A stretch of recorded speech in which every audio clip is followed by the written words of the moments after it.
தினத்தை முன்னிட்டு இந்த ஆண்டு தமிழ்நாடு சமையல் கலை தொழிலாளர் முன்னேற்ற சங்கம் ரேடியன் சுப்ரீமா குடியிருப்போர் நலச்சங்கம் சார்பாக இன்னைக்கு 3 நிமிஷத்தில் 100 வகையான சட்னிகளை செய்து ஒரு சாதனை செய்யணும்னு முடிவு பண்ணி அதுக்குண்டான ஏற்பாடு செய்திருந்தோம்.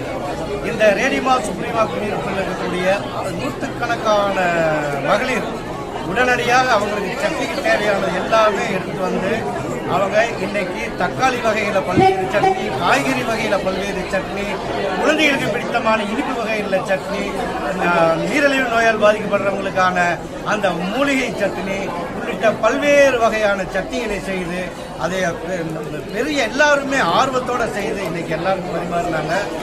மிகப்பெரிய ஜாம்புவான்களான அடையார் ஆனந்தபவன் உரிமையாளர் அத்தனை சட்னியும் சுவைத்து பார்த்தார். ஆச்சி மசாலா உரிமையாளர் அவரும் வந்து எல்லாம் சாப்பிட்டு பார்த்தாங்க. சமையல் கலைஞர்கள் பலரும் வந்து பாராட்டிட்டு போனாங்க. இது இட்லிங்கிறது முன்னாள் சுகாதாரத்துறை அமைச்சர் அண்டே ஐயா உள்ளிட்ட பலரும் கலந்துக்கிட்டாங்க. இது ஒரு சின்ன ஒரு சட்னிங்கிற ஒரு விஷயம் மட்டுமல்ல, ஒவ்வொரு நாள்களையும் பெண்கள் வீட்டில் இன்னைக்கு என்ன சட்னி இருக்குது, நாளைக்கு என்ன இருக்குது அப்படிங்கிற பல எண்ணத்தில் இருக்கும். அவங்களுக்கெல்லாம் ஒரு டிப்ஸ் கொடுத்த மாதிரி நாங்கள் 1000 வகையான சட்னியை 30 நிமிடத்தில் செய்யக்கூடிய ஒரு நிகழ்ச்சிக்கு முன்னோட்டம்